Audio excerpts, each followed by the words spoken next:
Hi, everyone. Thanks so much for sticking around after the screening of Silver's Uprising. I'm really excited to be joined by Dan Shadur, who's the director of Silver's Uprising. Dan, thank you so much for being here.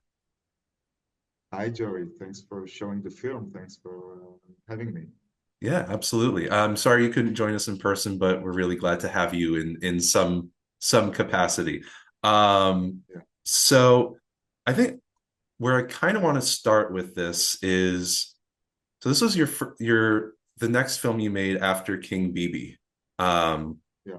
and King Bibi was released in 2018. I know the trial started in about 2019. So were there other ideas you had in between these films? And what was the trial such a huge thing that you had to scrap other ideas and then go straight into the story of Amos? Are you talking about the Bibi trial or the Amos trial? Oh yeah. So I mean like the space in between BB Yeah. and Amos. Yeah. Were there other Yeah. ideas that you had for films? And was Yeah. Amos's trial so There big were that a you had few. to scrap other things? Yeah. There were a few things in the work, and one of them is still in the works. And it's connected to Bibi. We'll talk about it later. But I mean, Amos's story exploded around 2019. And I knew about this story before. It was pretty big, and there was, I think, for me and for other documentarists in Israel, there was always something intriguing about Amos, about his character, about what he was doing. But what happened in 2019 when he was arrested in Ukraine, I got a pretty amazing access to the story. Um, and it was a decision that we had to take like overnight, us and the broadcaster, yes, who joined us very quickly. We knew we had access. We knew we had to go to Ukraine to meet Amos, and that's what we did. We just started rolling. It was different than how I usually work. Usually, I have an idea, I develop it, I develop the cinematic language and the story and see how I want to approach it, and then I start shooting. That's what I do. That's what I teach my students as well. But here it was just a very immediate decision. We had the access. We knew it's a great story, and we just started rolling, started filming. Right. Um, I I wonder because the story that you tell obviously works incredibly well as a documentary. Were there and are there still filmmakers that want to turn this into like his story into like a fiction feature at all? Like I feel like there's still so many ways to tell the story, but what is it like in amongst Israeli filmmakers? Or is there still a desire to tell his story in different ways? Yeah, there's actually a series, a fiction series in development that is not connected to us, that is in the works now about Telegrass. Okay. From what I understand, it's not so much focused on Amos, but it's focused on Barel, one of the other characters. Hmm. Uh, but yeah, I mean, we started working on it, and in the first year or two, I had like, I think, 10 producers approaching me, asking me, hey, are you working on this? I heard you're working on this because people try to wanted in, and then I found that they found out that we're already working on it. So I think yes, it's still like ignites a lot of thoughts in other creators' minds. Um, but it was very big, and so many things happened here since. So these days there's less capacity for stories, and these days there's less capacity for fiction because our reality every day here is so crazy. But I think that the Telegraph story and Amos's story in particular are kind of an introduction to what we're experiencing now in Israel in many ways. Great. I think one of the really unique aspects of the way that you tell Amos's story is through the utilization of animation, and that not only is it handmade animation, it's hand painted, Um, so what was that process like? Were there different styles of animation that you went through before getting to the style that you ended up with? Well, yes, there were a few options, but I mean, the animation was the last bit that was introduced into the film because that's how we work with animation. And also, it's like proper animation is very expensive, so we needed the budget to do it. So this was something that was kind of left blank as we edited the film. We had all the other elements, and we waited to raise the money for it. But we knew what we wanted to do. We knew the artist Sariel Keslasi, who did the animation. He's a great artist. He did a few amazing stuff before, and when we saw his style, we connected to it immediately because the role of the animation in the film is very specific. It's to tell, yeah, it's not just to animate different things that we don't have footage for, but it's to actually get into the mind of Amos and to his inner soul and how he sees things and to specific stories in his life. And when we saw Sariel's style and this kind of, it looks a bit like oil on canvas. Uh, and it really felt like it deciphers that it really conveys Amos' state of mind, which is not calm and kind of connected to the PTSD issue. So Sariel himself has a few styles, like he has like this more clean rotoscopy style, like Waltz with Bashir, which was also like always a great inspiration for me. But I connected to his style immediately, and when we raises the funds, we started working it together, and it was an amazing process. Right.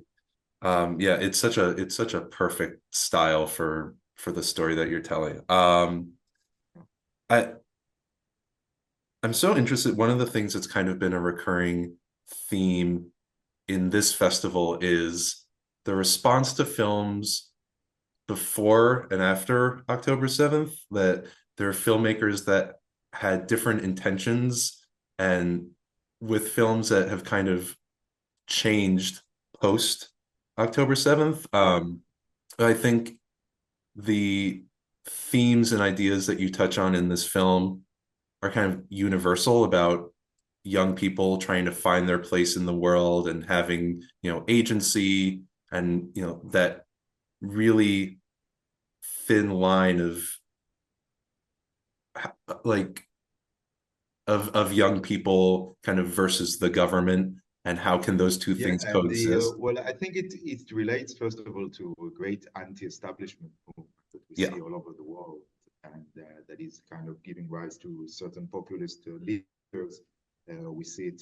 I mean, in Israel, we have it for many years now, but it's certainly happening in the U.S. now, big time with the re-election of Trump and Elon Musk and all these um, um, very, very deep anti-establishment sentiment that is really taking over the world. So I think that was the main idea that I connected to while I started working while I started working on this story. I mean, this was like a big, true crime story from the beginning, but that was never my focus.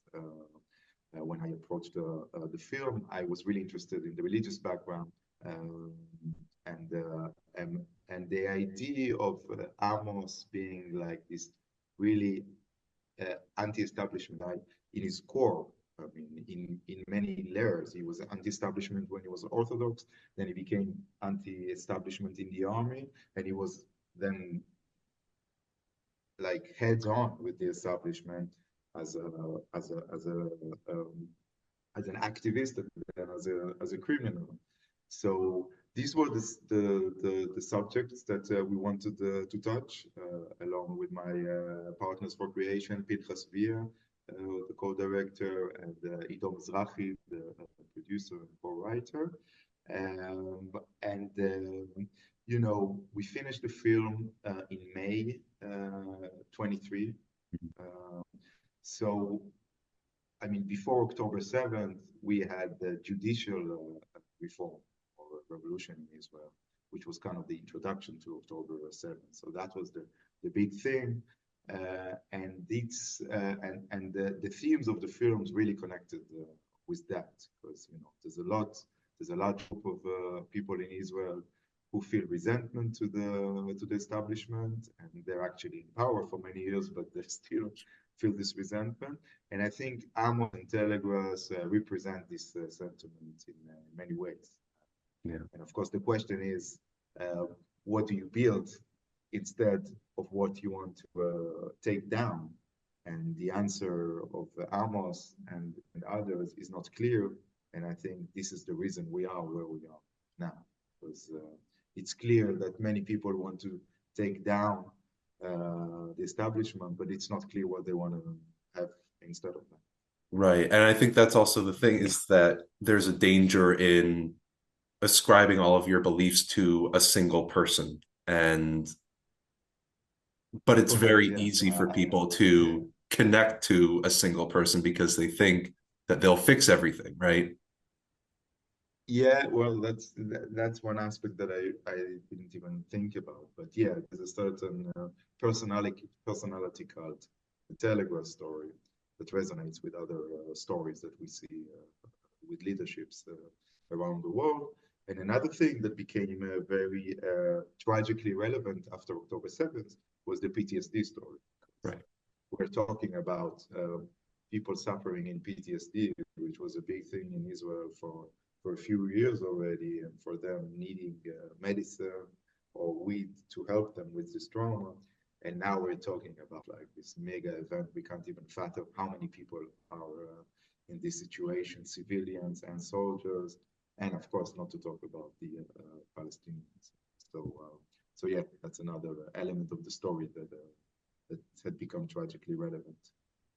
It's interesting because I know that marijuana has become decriminalized for use in Israel, but Yeah, you still can't purchase it, right, legally in Israel. So there's still, is that kind of Telegrass influence still felt in Israel? Like, there are other networks, right, I that think people use, right? yeah, well, yeah. Telegrass is not is not does not exist Right. anymore, Yeah. but but they did open the market in a way that that made it very accessible to get weed and any drugs you want these days through Telegram or WhatsApp.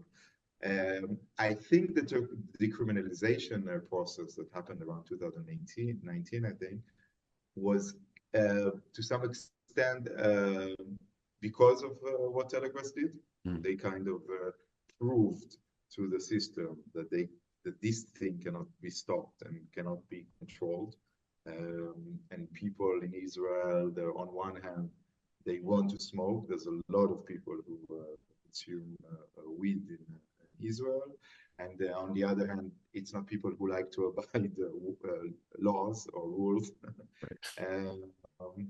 in a very strict manner. So this combination, I think, it was part of what led the police minister at the time, Gilad Erdan, to decriminalize weed. But like many things here, legalization law that was supposed to pass in 2020, when there was a unity government between Likud and Kahol Lavan, but the government collapsed, and ever since there was not the political circumstances weren't right to push this through again. Although, I think in any polls, there's a high majority for this thing to be regulated. But like many things in Israel, they are stuck because of the political situation. I think I have time for one more question. But I I think we were in touch before this Q&A, obviously, but I remember you told me that, I think back in February, that Amos was back in prison. And Yeah, I yeah.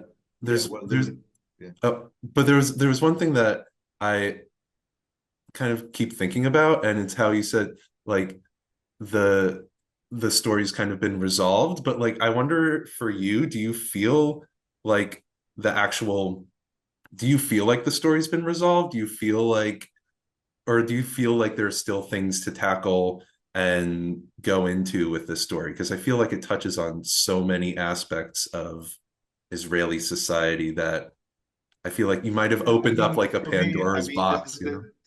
there's the Telegrass and Amos story. Amos he signed a deal, a plea deal a few months ago, and that's after the film was released. So he signed the deal, and this kind of closed the trial for everyone, for all Right. the people indicted. So he's in a few weeks. He's actually going back to prison. He's going to be there for another 3 or 4 years, which is of course tragic for him. It's not nice to be in a prison, but I guess it could have been worse, according to the original indictment. And for me personally, I mean, this was never really a story about weed. It wasn't a story about crime or weed. It was really a story about the certain different fractions in Israeli society. It was a story about the rule of God against the rule of the state, and clash that we're living. It was a story about PTSD and how the state treats people who are suffering from it. So these elements are still alive and are still forming our present and future. And we'll have to continue telling these stories in different ways in different films. Yeah, That's what I'm keep doing. absolutely. And you know, we really look forward to seeing how you tackle those themes in future films. I think the way that you use a singular figure to actually talk about so many aspects of Israeli society is really incredible. And yeah, we really look forward to seeing what you come up with next. So yeah, Thank you. Dan, thank you so much for your time. Thank I you hope to for see you in Boston sometime soon.